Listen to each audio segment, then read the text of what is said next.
오늘은 대우리문답 51문을 읽으면서 그리스도의 높아지심이 무엇인가를 개관하여 보겠습니다.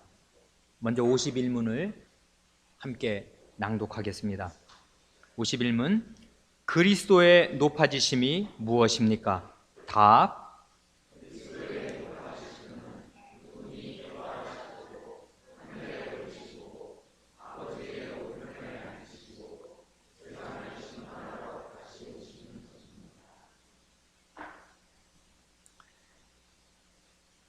우리 초등학생, 중학생을 위해서 아주 쉬운 질문을 하나 드리겠습니다.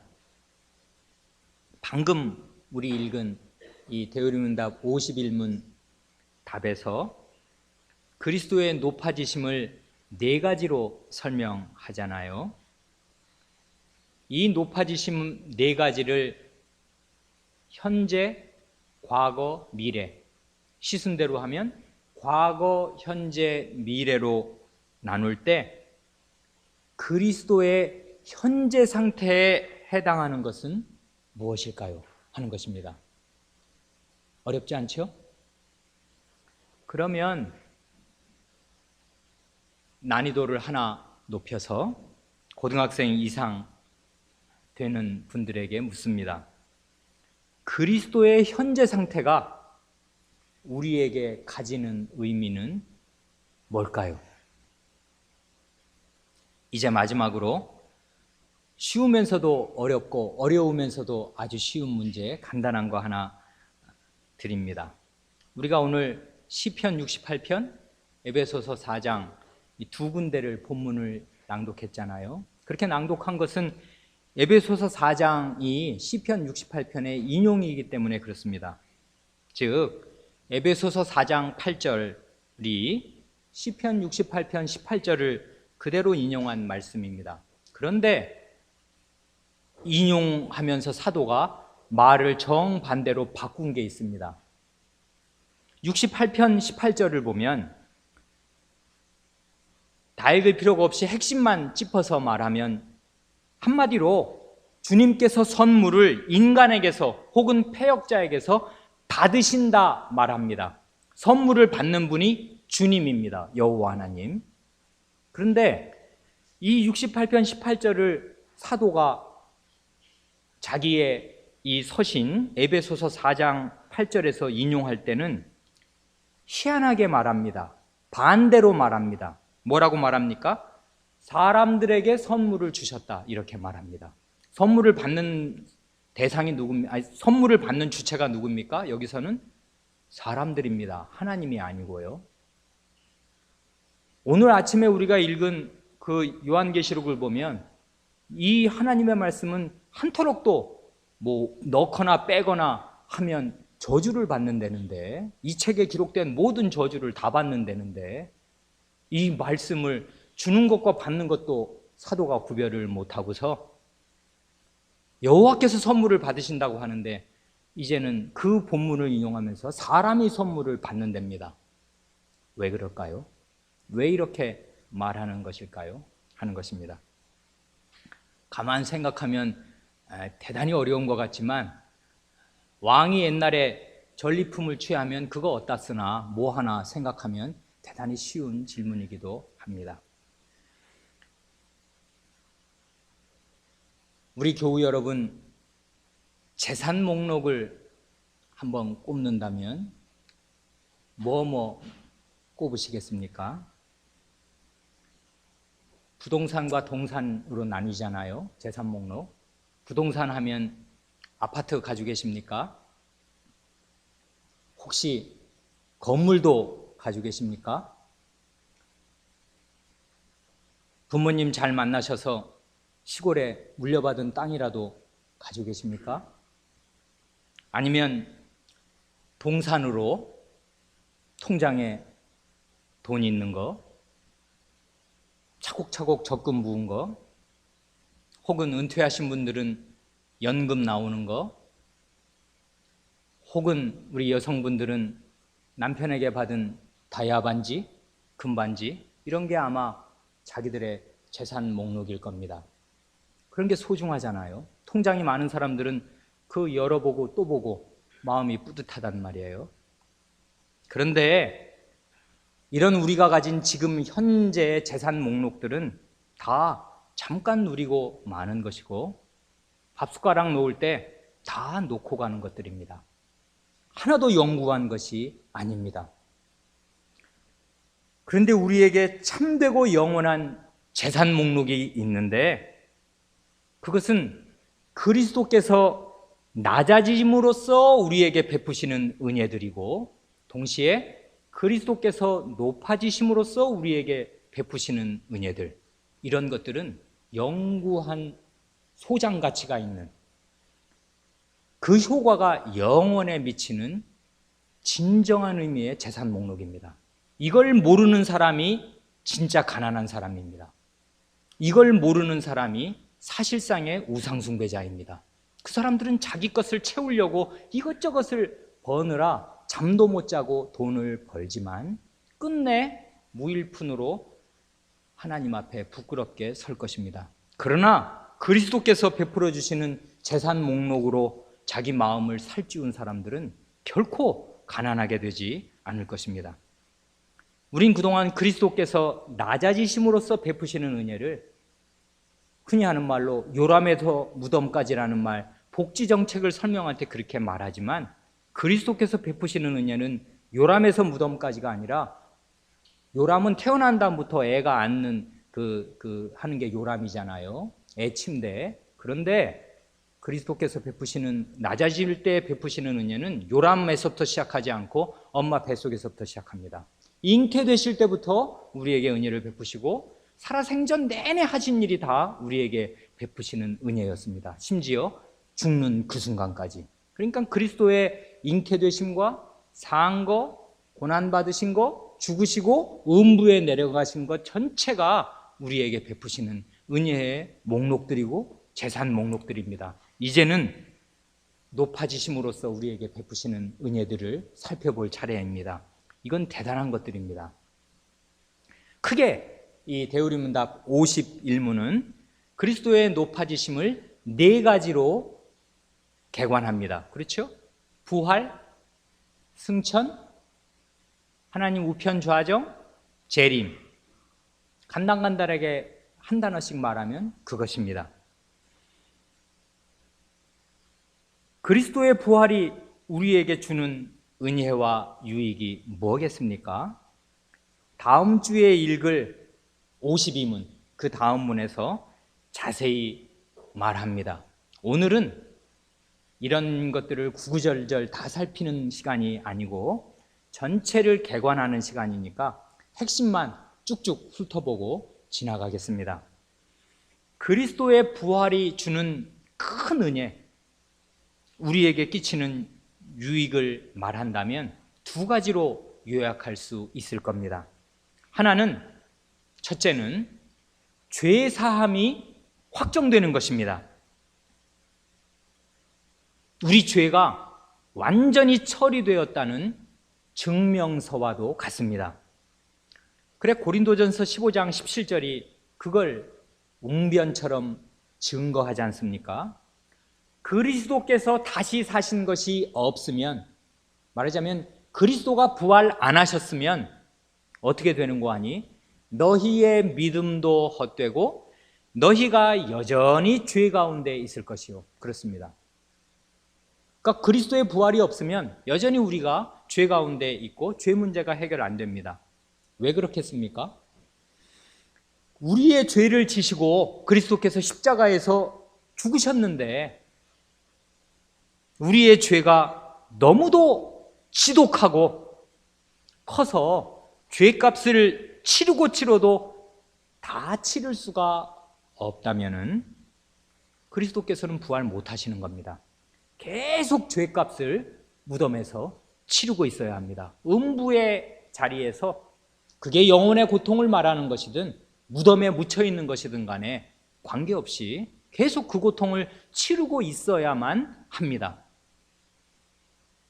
하나님께서는 지극히 의로우신 분인 까닭에 홀이라는 것은 어떻게 눈에도 안 보일, 현미경으로나 보아야 보일 만한 그런 먼지 하나, 털끝만 한 것보다도 더 작은 것입니다. 홀이라도 남김이 없이는 결단코 거기에서 나오지 못하리라 하십니다. 하나님은 죄를 용인하시는 분이 아닙니다. 그러니까 음부에 갇힌 사람이 그 죄를 다 청산하기 전에는 눈곱만큼이라도 죄가 남아있다면 결코 음부에서 나오는 일이란 없습니다. 그런데 그리스도께서 무덤에서 부활하셨다면, 하나님께서 그를 무덤 가운데 죽은 자들 가운데에서 벌떡 일으키셨다면, 그리스도의 부활은 우리의 죄, 그가 안고 간 그 죄가 완전히 해결되었다는 움직일 수 없는 증거입니다. 주일이, 오늘이 바로 그리스도의 부활을 기억하고 기념하는 날 아닙니까? 그러니까 기쁘지 않을 수 없는 날입니다. 안식일은 첫 번째 그 계명이 기억하여 거룩히 지키라인데, 안식일은 기억해야 하는 날입니다. 이날 뭔 날인가? 뭐 하는 날인가? 저절로 주일이 되면, 일곱째 날 혹은 한 주의 첫날이 되면 저절로 마음에 기쁨이 오는 것이 아닙니다. 믿음이 있어야 합니다. 기억해야 합니다. 사고작용을 활용해야 한다고요. 이날 뭔 날인가? 그리스도께서 부활하신 날이다. 왜 부활하셨나? 죽었기 때문에 부활했다. 왜 죽었나? 내 죄 대신 지고 죽었다. 그런데 살아났다, 이분이. 그럼 무슨 뜻인가? 내 죄는 어디로 갔나? 다 없어졌다. 남아있으면 어떻게 되나? 그리스도는 2000년 동안 계속 무덤에 있을 거다. 그러면 오늘이 무슨 날인가? 내 죄가 완전히 사면된 거를 확정해주는 그런 날이다. 그러니 하나님 앞에 가서 찬송해야 되는 날입니다. 그러니 예배당에 오는 우리의 발걸음이 언제든지 가벼워야 하는 것입니다. 안식일이 무엇인지 기억하는 사람은 발걸음이 가벼운 것이고, 그러지 않은 사람은 그냥 눈곱 띄고 오는 것입니다. 시간 됐으니까 아무 생각이 없이. 그건 기억하지 않은 것입니다. 사계명을 지키지 않은 것입니다. 사계명은 적극적으로 믿음으로 이날 무슨 날인가 기억해야 지킬 수 있는 계명인데, 부활하신 거를 기념하는 날이니까 안식일을 기억할 때마다 우리의 마음이 참으로 뛸 듯이 기쁩니다. 물론 현재적인 죄가 있는 거 모르는 사람 없습니다. 그러나 그리스도의 부활이 내 죄가 강하냐, 그리스도께서 부활하신 사실이 강하냐? 그리스도께서 부활하신 사실이 1000만 배는 더 강합니다. 내 많고 많은 죄보다 강하기에 그리스도께서 부활하신 것입니다. 그러니까 그리스도께서 부활하셨다는 거, 높아지셨다는 게 우리에게 끼치는 은혜가 참으로 크고 큽니다. 인생에게 죄 문제보다 더 큰 문제는 없는데, 그 죄 문제를 완전히 해결해 주셨다는 보증이기 때문에 그렇습니다. 둘째로, 그리스도의 부활이 우리에게 주는 유익은 우리의 몸의 부활의 보증이요 첫 열매가 된다, 그것입니다. 그래, 고린도전서 15장 20절이 그러지 않습니까? 그러나 이제 그리스도께서 죽은 자 가운데서 다시 살아 잠자는 자들의 첫 열매가 되셨도다. 그 잠자는 자들이라는 건 지금 누워 자는 사람 말하는 게 아니라, 그리스도를 믿다가 그리스도 안에서 눈 감은 사람들, 죽은 사람들, 그런 성도들을 말하는 거 아닙니까? 그렇게 그리스도 안에서 죽은 잠자는 자들의 첫 열매로서 그리스도께서 부활하셨다, 그것입니다. 그래, 아까 우리가 그 읽은 그 고린도전서 15장 17절, 만약에 그리스도께서 다시 살지 않으셨으면, 부활 안 하셨으면 너희가 이제는 죄 가운데 있을 것이요 하고, 그 다음 절이 뭐냐면, 또한 그리스도 안에서 잠자는 자도 망하였으리니 합니다. 만약에 그리스도의 부활이 없었다면요, 그리스도를 믿다가 이제 수명 다해서 무덤에 묻힌 그 모든 성도들 다 망하는 것입니다. 다 멸망하는 것입니다. 아무것도 아닙니다. 이게 100년 뒤에 일어날 일입니다. 우리들 다에게. 딱 100년 뒤에 이 자리에, 이 예배당에 앉아있을 분 여기에 누가 있겠습니까? 혹시는 갓 태어난 우리 아이들 중에 100살 더 사는 사람이 있기를 바랍니다마는 일반적으로 이 자리에 앉아있는 저를 쳐다보고 있는 여러분은 100년 뒤에는 한 사람도 이 자리에 아마 없을 겁니다. 다 그리스도 안에서 잠자는 자가 되어 있을 것인데, 만약에 그리스도께서 부활하지 않으셨으면 그리스도 안에서 잠자는 자들 다 망하는 것입니다. 멸망하는 것입니다. 그런데 그리스도께서 부활하셔서 무덤 가운데 일어나셔서 첫 열매가 되셨습니다. 왜 첫 열매라고 그럽니까? 부활한 사람들 그전에도 많은데, 무덤에서 그 구약시대에도 엘리사, 엘리야가 살려낸 사렙다의 과부 아들도 있고, 또 수넴 여인의 아들도 있고, 나사로도 살리셨고 등등 아닙니까? 야이로의 딸도 살리시고 나인성 과부의 아들도 살리시고, 그런 사람들 다 부활의 첫 열매 아닙니다. 왜 그러냐면 또 죽잖아요. 잠깐 그때 말하는 건 부활이라고 말할 수도 없습니다. 이 땅에서 사는 이 고난찬 생애를 그저 한 몇십 년 연장시켜 준 것에 불과합니다. 그건 부활이 아닙니다. 부활이란 모름지기 그리스도의 부활이 첫 부활이고 진짜 부활입니다. 썩지 않을 몸, 영광스러운 몸, 강한 몸, 신령한 몸으로 살아나는 그 부활이 진짜 부활입니다. 신령한 몸이란 뭡니까? 육의 몸과 정반대라고요. 우리가 입고 있는 몸이 이게 육의 몸이잖아요. 근데 신령한 몸이란 뭐냐면 성신적인 몸입니다. 성신이 100% 그 사람을 도구로 아무 막힘없이 쓸 수 있는 그 몸. 지금 우리는 그렇습니까? 말 안 듣지 않습니까? 성신의 말씀 잘. 그래서 성신 따로 몸 따로 노는 때가 허다하지 않습니까? 이게 육의 몸입니다. 그러나 신령한 몸은 그거 아닙니다. 성신께서 성신과 완전히 일체가 되어서 이게 지금 성신 자신의 몸인지 내 몸인지 구별할 수가 없을 만큼 성신의 100% 도구가 되는 그 몸, 성신의 성전이 되는 그 거룩한 그 몸, 그 몸이 이제 우리의 몸이 될 것입니다. 그리스도의 부활하신 몸이 그런 몸이니까요. 왜 강한 몸입니까? 암 안 걸립니다. 감기 안 걸립니다. 병에 안 걸립니다. 안 다칩니다. 그리고 영원을 견딥니다. 지금 이 몸 가지고 몇 년 견디겠습니까? 100년, 한 50년만 몸 써보십시오.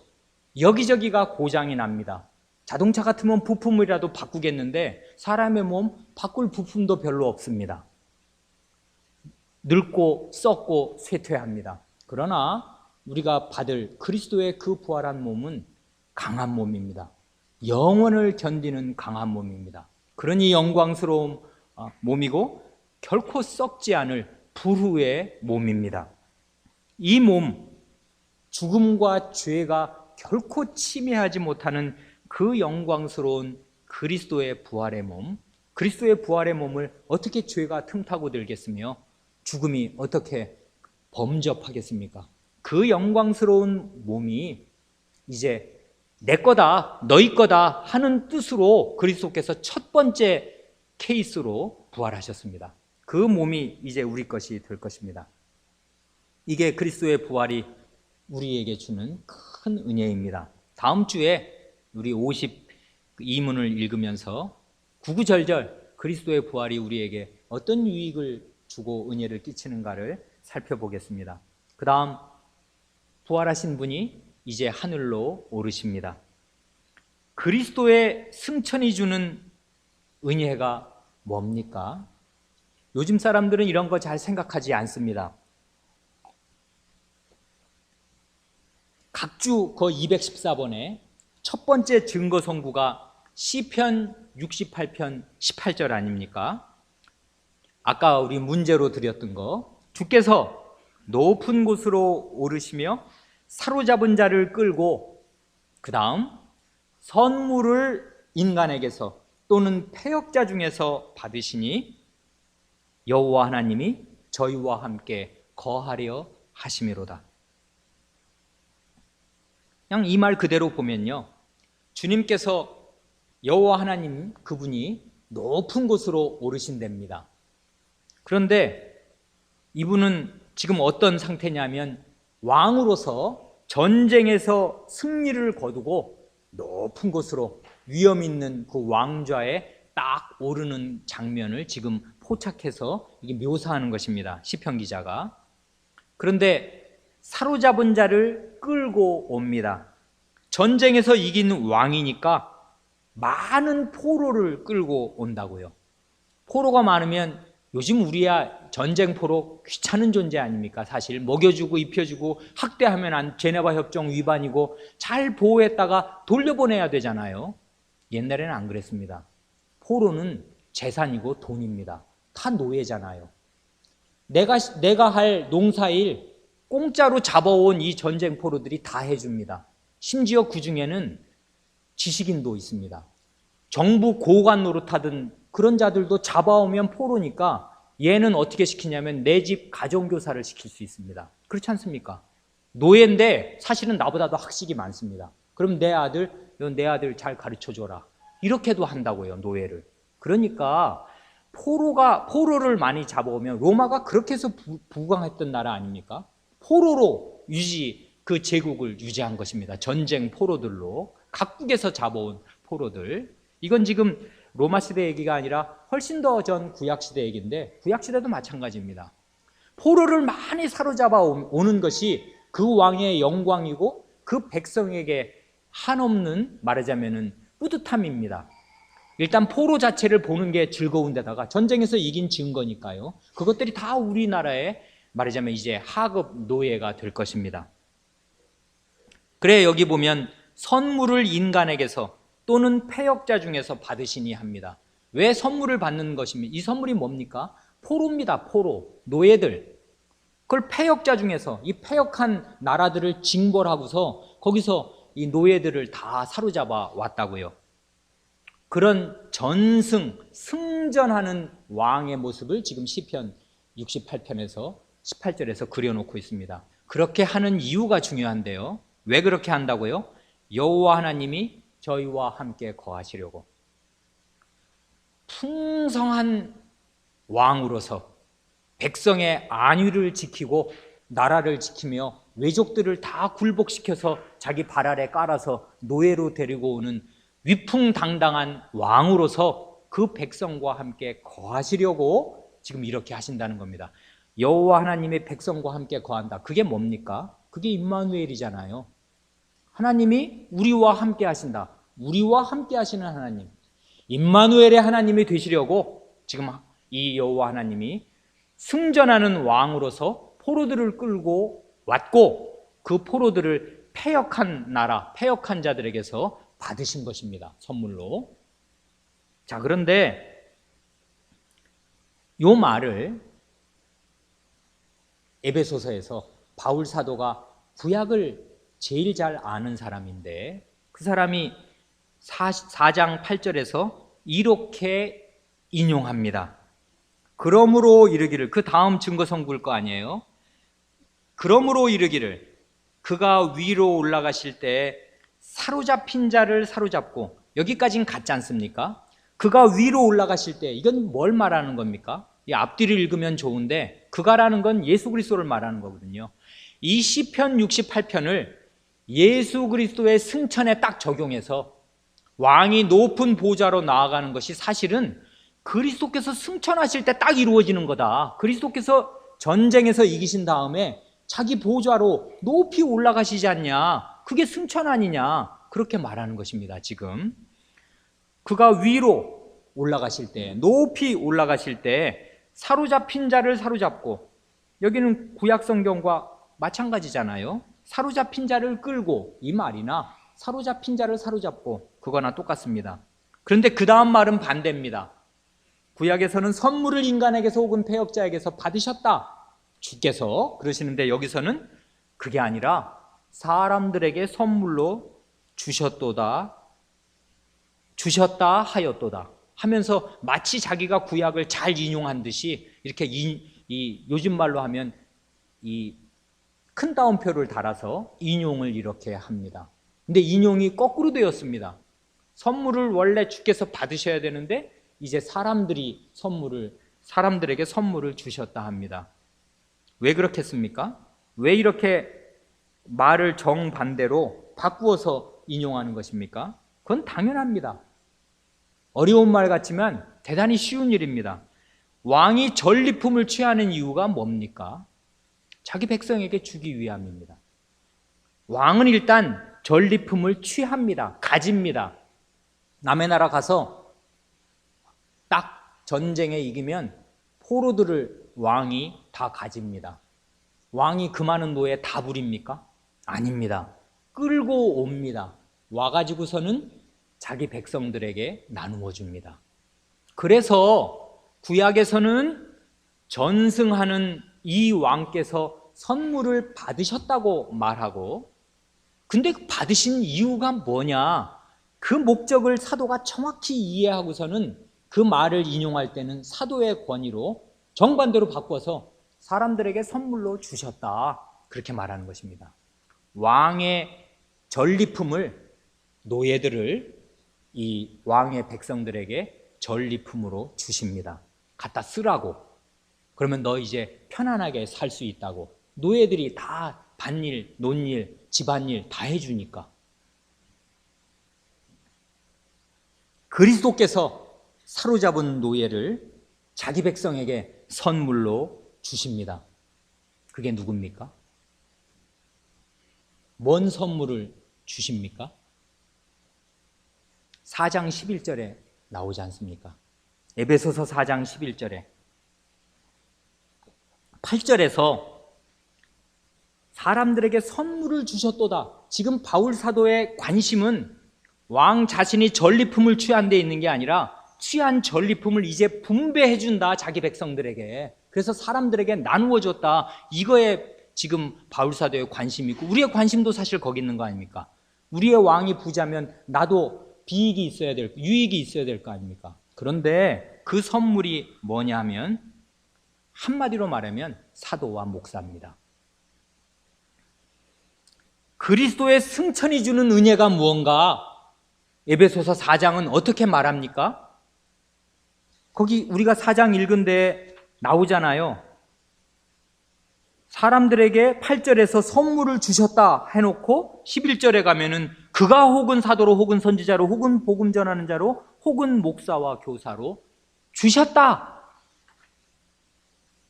주신 것입니다. 선물을 주신 것입니다.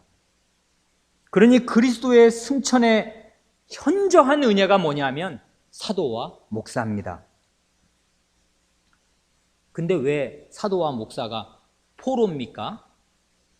이 가장 현저한 그 증거가 이 말을 하는 바울 사도 자신입니다. 바울 사도의 일생 다 아시잖아요. 사울이었습니다. 적장이었습니다. 그리스도의 원수였습니다. 이 사람 원래 교회에 들어올 수 없는 사람입니다. 가장 훌륭한 신자를 죽였습니다. 돌로 쳐서 죽이는데 1등 공신이 되었습니다. 그 돌로 치는 현장 감독한 사람입니다. 그뿐이 아닙니다. 예루살렘 전역에서 예수 믿는 사람 다 잡아다가 감옥에 집어넣은 사람입니다. 그리고 그것도 모자라서 저기 지금으로 말하면 우리나라로 하면 만주벌판까지 가가지고, 다메섹이 그렇게 먼 곳이라고요. 거기까지 가서 예수 믿는다고만 하면 족족 잡아다가 감옥에 쳐넣으려고 가다가 승천하신 예수한테 딱 걸렸습니다. 잡혔습니다. 포로가 되었습니다. 너희놈, 예수님이 엄지손가락을 누르면 바로 죽습니다.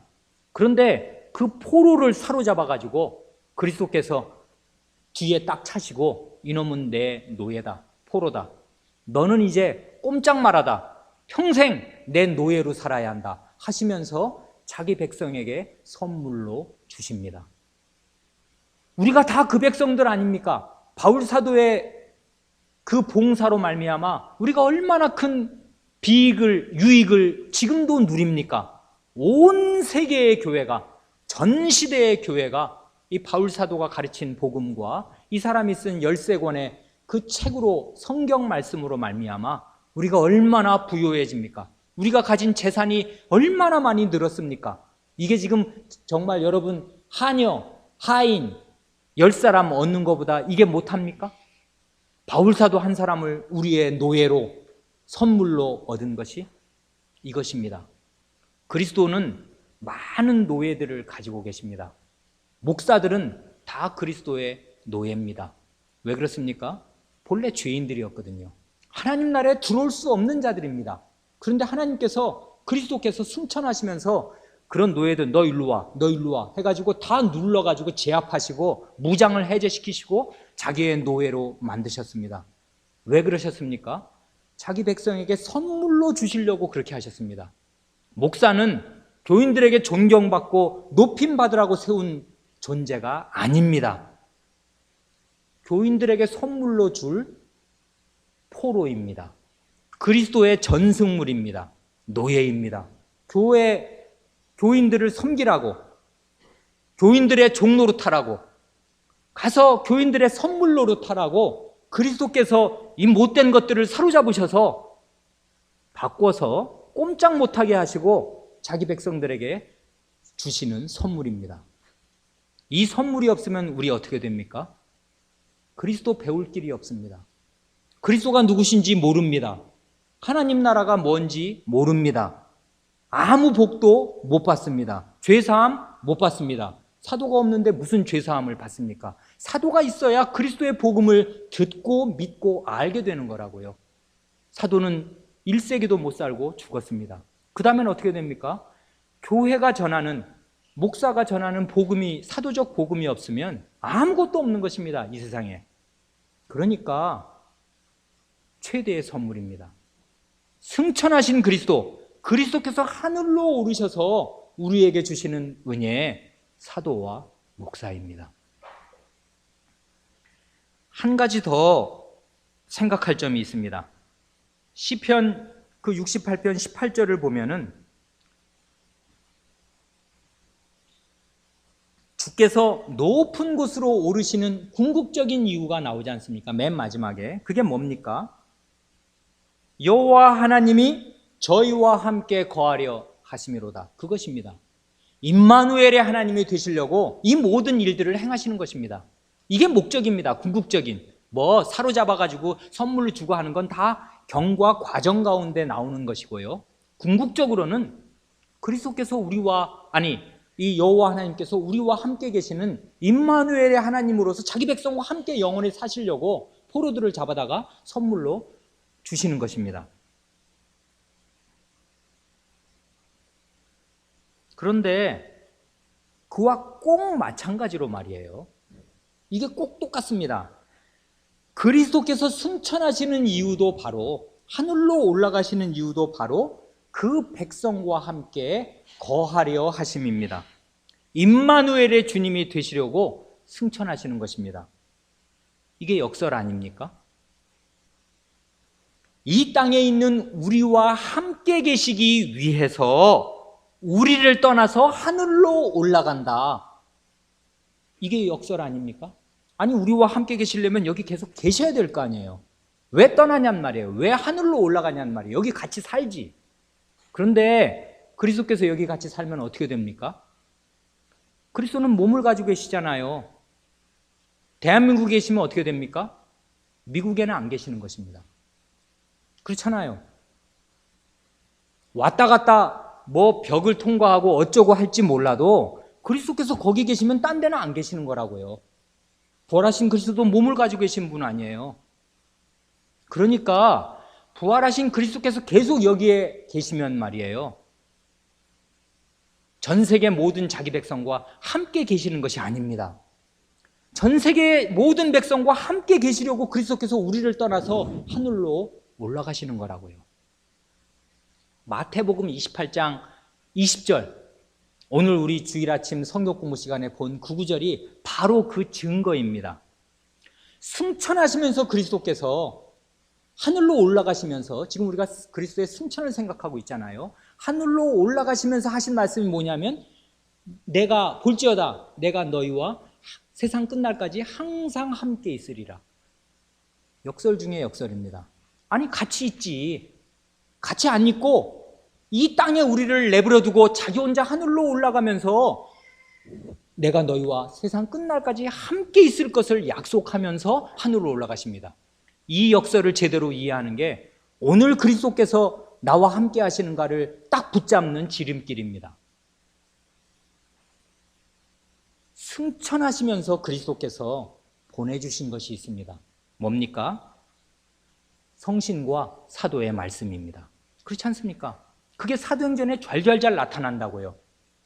승천하신 그리스도께서 이제는 자신의 신으로, 영으로, 자신의 성신으로, 그리고 사도의 말씀으로, 한마디로 말하면 성신과 말씀으로 높아지신 주님이 우리와 함께 하십니다. 이게 내가 세상 끝날까지 너희와 항상 함께 하리라 하신 말씀의 뜻입니다. 임마누엘입니다. 그러니까 성신께서 세우신 말씀의 종이 하늘에 계신 주님 자신의 말씀을 전할 때 귀 있는 자가 그 말씀을 듣고 마음을 열고 받아들일 때 그 말씀 안에서 살아계신 주님께서 오늘 우리와 함께 하시고 현존하시는 것입니다. 이게 시편 68편 18절에 사로잡힌 자를 사로잡아 선물로 받으시고 여호와 하나님이 우리와 함께 거하시려 하신다는 말, 그리고 그 똑같은 말을 에베소서에서 사도가 인용하면서 사도와 위로 올라가실 때 사도와 목사를 선물로 주셨다는 말, 그리고 그리스도께서 승천하시기 직전에 내가 너희와 세상 끝날까지 함께 항상 함께 있겠다고 약속하시면서 그러니까 사도들의 말 잘 들어라. 사도들이 너희에게 내가 너에게 분부한 모든 말 다 전하고 그것을 가르치고 할 때 잘 배우고 지켜라. 그러면 내가 너희와 함께 하는 거다. 그렇게 말씀해 주신 뜻입니다. 승천의 유익이 있잖아요. 이게 우리의 보물 상자입니다. 부활과 승천까지는 그리스도의 과거입니다. 그렇죠? 부활하셨잖아요. 이미 끝났습니다. 승천하셨잖아요. 끝났습니다. 그리스도의 현재는 뭡니까? 아까 우리 그 문제 드렸잖아요. 초등학생, 중학생 알아맞혀보라고. 부활 승천은 그리스도의 과거라면 그리스도의 현재는 뭔고 하니 하나님 오른편에 지금 앉아 계신 겁니다. 하나님 우편 좌정이 우리에게 주는 은혜가 뭡니까?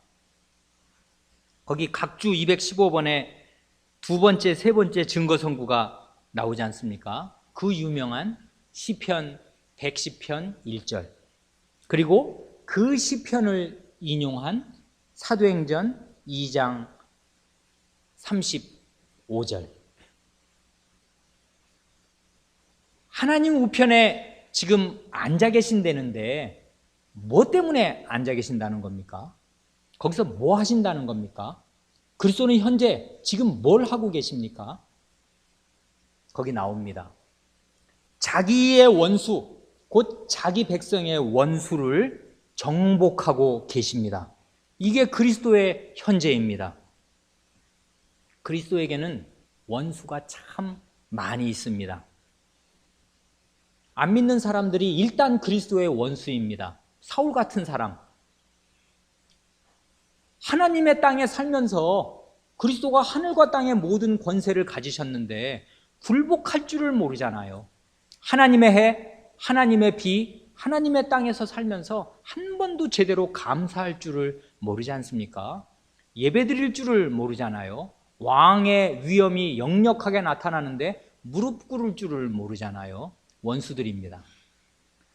그 궁극적인 요인이 뭔고 하면 죄입니다.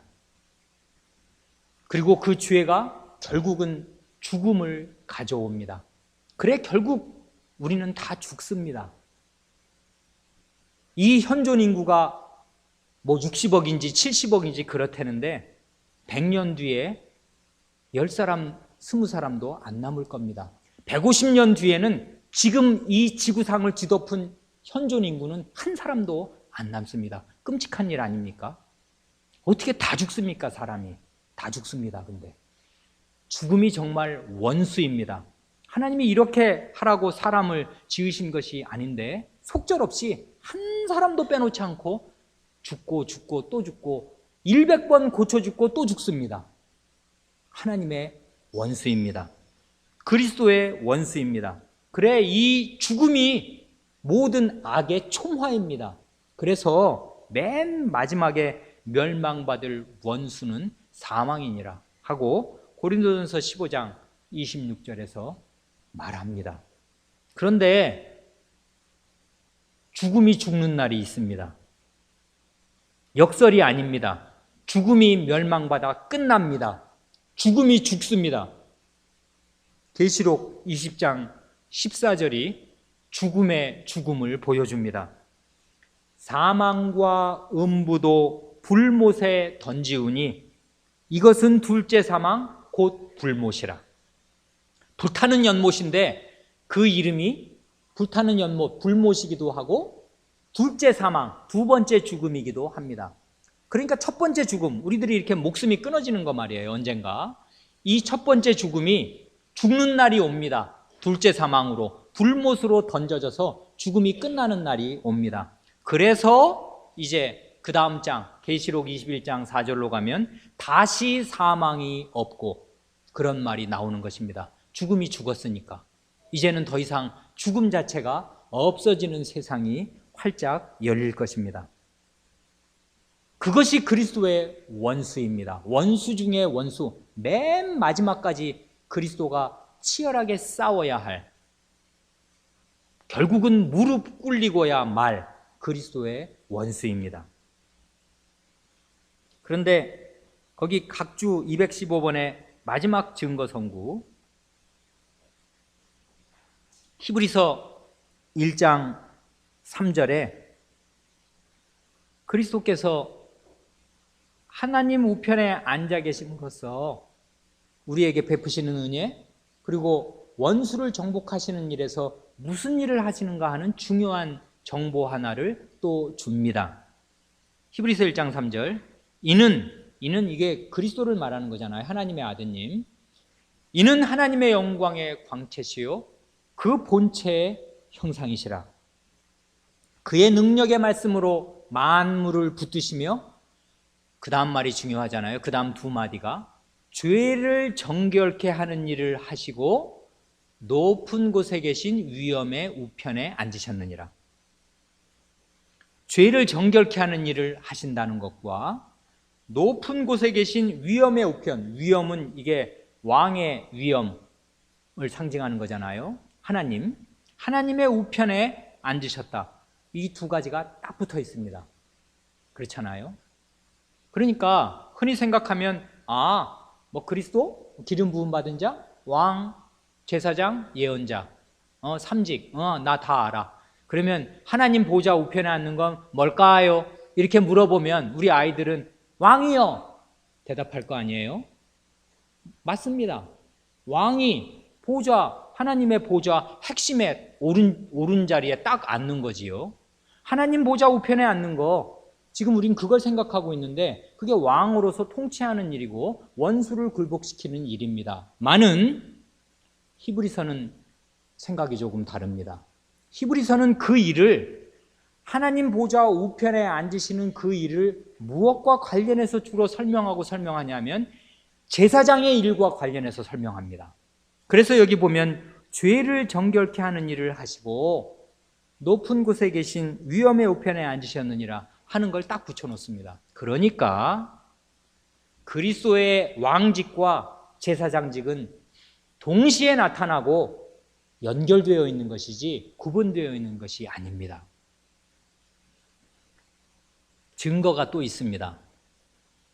여기서만 그랬지. 그리고 이건 그냥 병렬이니까 죄를 정결케 하시는 대제사장 일은 따로 하시고 또 하나님 우편에 앉으신 왕의 일은 따로 하시는 건가 보지. 이렇게 생각하는 분은 히브리서 8장 1절을 읽어보시면 됩니다. 히브리서 8장 1절, 이제 하는 말의 중요한 것은 이러한 대제사장이 우리에게 있는 것이라. 여기는 아예 노골적으로 그리스도의 대제사장 직분을 말합니다. 이런 대제사장이 우리에게 있는 것이라. 우리가 가지고 있다 그것입니다. 우리가 소유했다, 이런 대제사장이. 이게 우리의 대제사장이다. 그런데 그가 하늘에서 위엄의 보좌 우편에 앉으셨으니. 히브리서 1장 3절하고 똑같지 않습니까? 대제사장 일 하는 것과 보좌 우편에 앉으신 것을 묶어서 얘기하는 것입니다. 이게 히브리서의 특징입니다. 그리스도께서 대제사장으로서 무슨 일을 하셨는가를 생각하는데 그 일을 얼마나 능력 있게 하시는지 하나님 보좌 우편에서 그 일을 하신다. 근데 그 일의 핵심이 뭡니까? 이게 지금 승천이 우리에게, 보좌 우편 좌정이 우리에게 주시는 유익이 뭔가를 생각하는 거잖아요. 첫째는 원수들을 정복하는데 우리의 마지막 원수인 죽음까지도 정복하시는 것인데, 그러기 전에 죄를 정복하신다, 그것입니다. 죄를 정결케 하시는 일을 한다고요. 대제사장이 하는 일이 첫 번째가 그거 아닙니까? 죄를 위한 제사 드리는 거잖아요. 그리스도께서 자기가 단 한 번에 들이신, 단번에 영원히 들이신 그 완전한 제사의 효력을 계속 발휘하셔서 성도 여러분과 저의 죄를 계속 정결케 하는 일을 하고 계십니다. 이게 그리스도의 우편에서, 하나님 보좌 우편에서 하시는 일입니다. 죄를 정결케 하는 일. 죄가 그리스도의 원수라고요. 그리스도가 그것 때문에 죽었다고요.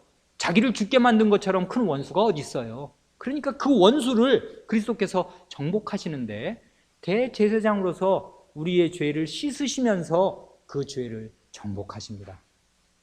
죄와 씨름하는 것이 교회의 가장 큰 일이고 그리스도의 가장 큰 일입니다. 그 끝에는 죽음이 있고 그 죽음을 나중에는 그리스도께서 발로 밟으시겠습니다. 죽음을 죽이시겠습니다. 그런데 대제사장은 하는 일이 제사만 드리는 거 아니잖아요. 또 하나 결정적으로 중요한 일이 있지 않습니까? 뭡니까? 향을 피우지 않습니까? 기도하는 거. 기도한단 말이에요. 그래, 그리스도의 현재가 우리에게 주는 유익이 뭔가? 우리의 죄를 정결케 하시면서 우리의 원수들을 하나하나 정복해 가시고 마지막 원수가 정복될 것까지 이미 확정이 되었는데, 하나님 보좌 오른편에서 그 일을 능력 있게 하시면서 동시에 우리를 위해서 계속 간구하고 계십니다. 그래, 히브리서 7장 25절이 그 말입니다. 그러므로 자기를 힘입어 하나님께 나아가는 자들을 온전히 구원하실 수 있으니 이는 그가 항상 살아서 저희를 위하여 간구하심이니라. 그리스도는 다시는 안 죽습니다. 부활한 분이 어떻게 죽겠습니까? 늘 살아계십니다. 여러분은 주무시지만 그리스도는 안 주무십니다. 잠도 없으십니다. 항상 살아서 간구하십니다. 근데 그게 바로 하나님 보좌 오른편에서 딱 붙어서 계속 그 얘기를 하고 계신다고요. 제가 또 잘못하네요. 또 죄를 지었네요. 어떻게 하면 좋아요? 하나님, 제가 저 사람을 위해서 대신 흘린 피가 하나님 앞에 있지 않습니까? 용서해 주세요 하고 죄를 정결케 하시는 일을, 그 기도와 그 활동을 계속 하심으로 말미암아 오늘 우리가 이렇게 많은 죄를 지었는데도 여태까지 멸망당하지 않고 건사된 것입니다. 그래, 오늘 우리가 여기에 앉아 있는 것입니다. 앞으로도 마찬가지일 것입니다. 이 그리스도의 우편 좌정이 주는 유익 때문에, 이 은혜 때문에 우리가 신자로 사는 것입니다. 우리의 믿음이 우리를 구원하겠습니까? 우리의 믿음이 이 겨자씨만도 못합니다. 있는 듯 없는 듯 합니다. 그러나 그리스도께서 우리를 붙잡아 주십니다. 승천하시고 보좌 우편에 좌정하셔서. 마지막입니다. 이제 그리스도의 현재가 지났네요. 그리스도의 미래는 뭡니까? 그리스도의 재림입니다. 다시 오십니다. 다시 오시겠습니다. 그리스도의 재림이 주는 유익이 뭡니까? 그리스도의 재림이 우리에게 무슨 은혜가 됩니까? 이걸 잘 생각하면 처음부터 끝까지 그리스도는요, 그리스도의 전부가 우리에게는 은혜입니다. 하늘에서 내려오신 거, 하늘로 올라가신 거, 다시 하늘에서 내려오시는 거, 이 거대한 롤러코스터 운동이 있지 않습니까? 위에서 내려와, 아래에서 올라가, 또 위에서 또 내려와. 이 롤러코스터, 그리스도의 롤러코스터 운동이 하나하나가 다 우리에게 은혜입니다. 우리에게 큰 유익을 줍니다. 그런데 거기 각주 216번의 두 번째 증거 선구. 그리스도의 재림으로 우리의 구원이 완성됩니다. 어떤 식으로 완성되냐면 이렇게 완성됩니다. 사도행전 17장 31절이네요. 이는 정하신 사람으로 하여금, 정하신 사람이 예수 아닙니까? 예수 그리스도로 하여금 천하를 공의로 심판한 날을 작정하시고 이에 저를 죽은 자 가운데서 다시 살리신 것으로 모든 사람에게 믿을 만한 증거를 주셨음이니라 하니라. 여기 보니까 이게 사도행전 17장이니까 이제 바울 사도가 2차 전도여행 때 한 말 아닙니까?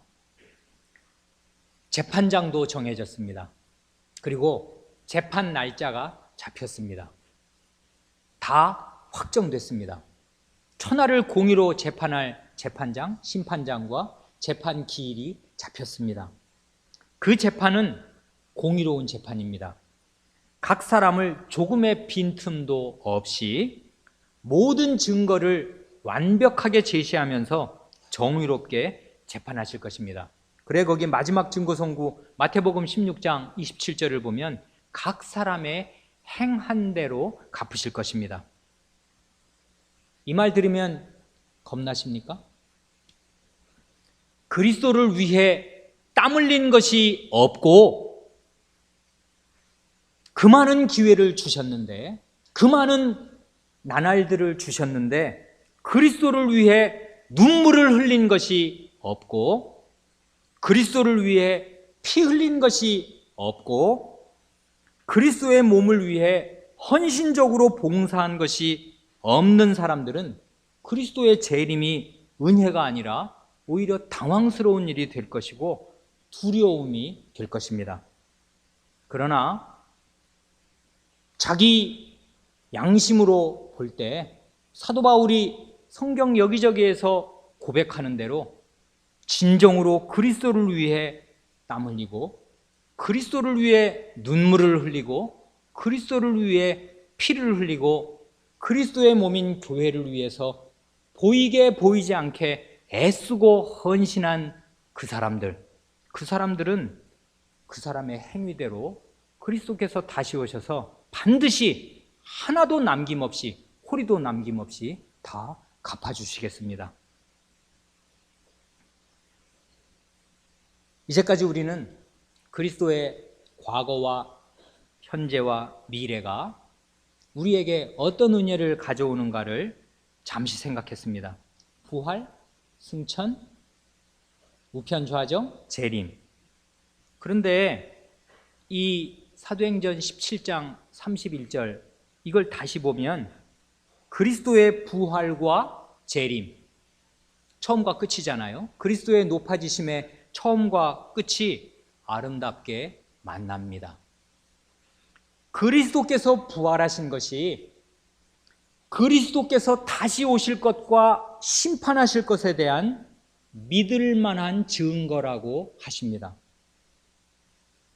왜 그리스도의 부활이 그리스도의 재림과 그리스도의 최후 심판에 대한 믿을 만한 증거가 됩니까?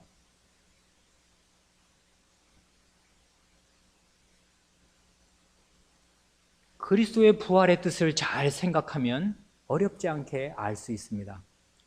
택하신 모든 백성의 죄를 남김없이 다 두 어깨에 지고 죽었던 그가 무덤에서 벌떡 일어났을 때 그 부활의 능력은 온 우주를 덮고도 남음이 있는 능력입니다. 어떤 사람도 그 죄를 처리할 능력이 없는데 죄 지은 히스토리, 역사는 죽어도 안 지워집니다. 천국에 가도 안 지워집니다. 그러지 않습니까? 천국에 가면 여러분 죄 지은 그 역사가 없어질 것 같습니까? 안 없어집니다. 증거가 뭡니까? 다윗이 행한 그 많은 죄들이 다 여기 적혀 있다고요. 그러지 않습니까? 여호사밧이 행한, 우시야가 행한, 아사가 행한 그 말년의 죄들이 다 여기 적혀 있다고요. 이게 영원한 말씀 아니에요. 천국에 가도 안 없어집니다. 우리가 천국에 가면 기억상실증에 걸리는 것이 아닙니다. 다 치매 환자들만 천국 가는 거 아닙니다. 가도 다 안다고요. 그런데 그 움직일 수 없는 그 죄들을 씻어 형벌을 하나도 임하지 않게 하는 그 능력이란 과연 어떤 능력입니까? 작은 죄 하나도 우리는 도무지 처리할 수가 없는데 그 택하신 백성의 모든 죄를 처리하는 그 어마어마한 능력은 어떤 능력입니까? 그런 능력을 가지신 분이 동시에 죄의 무서움과 끔찍함을 누구보다 몸으로 겪고 영혼으로 겪어서 하나님의 모든 저주를 받아 음부에 내려가실 때까지 그 끔찍함을 다 아시는 그분이 죄를 판단하셔서 처리하시는 것입니다. 그러니까 그리스도께서 죽으시고 부활하셨다는 그 사실이 이분이 모든 죄인들을 자기 앞에 세워놓고 재판하실 자격을 줍니다. 그 능력과 그의 경험이 하나님이 그를 자기를 대신하는 온 세계의 산자와 죽은 자의 재판장으로 세우셨고 그 사실을 그의 부활로 입증하셨습니다. 그러니까 그리스도의 부활이 역사적인 사실이라면 그 부활하시는 그날 그리스도께서 다시 오실 것이고 산자와 죽은 자를 심판하실 것도 확정된 것입니다. 그러니까 이 사실을 우리가 기억할 때 이것이 우리에게 큰 복음이고 그리스도를 위해서 땀 흘리고 운 사람들에게, 봉사한 사람들에게 이만한 위로가 없습니다. 그리스도의 심판은 우리나라의 헌법재판소의 탄핵 심판이나 위헌 심판과는 차원이 다른 능력 있고 공정한 심판이 될 것입니다. 이것이 복음이고 이것이 그리스도의 높아지심이 주는 유익입니다. 앞으로 차례로 이 네 가지 부활, 승천, 우편좌정, 재림이 가져오는 하나님의 은혜, 그리스도의 은혜를 차곡차곡 살펴보겠습니다. 기도하겠습니다.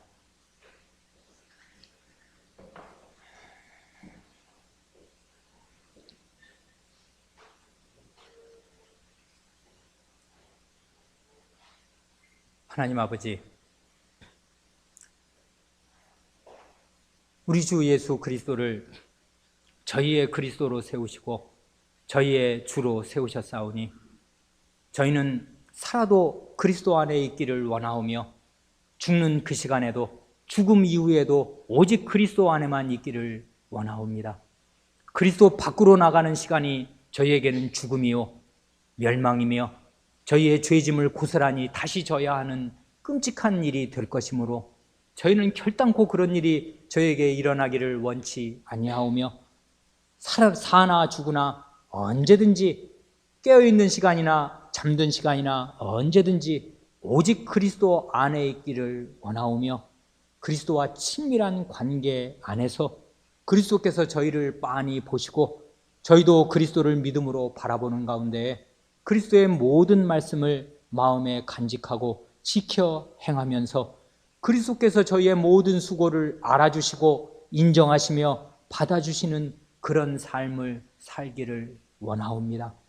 이러한 그리스도를 저희에게 주셨사오니 그리스도를 믿고 의지하며 그리스도를 믿고 의지함으로 이 세상에서 결코 우상에게 마음을 내어주거나 무릎 꿇지 않고 저희의 무릎을 오직 그리스도에게만 드리고 당당하고 의연하게 살 수 있게 하시옵소서. 모든 고난 가운데에서도 그리스도께서 낮아지시고 높아지시면서 베푸신 은혜를 기억하여서 그 고난을 참고 견디며 온전히 순종을 배워 온전함에 이룰 수 있게 하여 주시옵소서. 우리 구주 예수님의 이름으로 기도하옵니다. 아멘.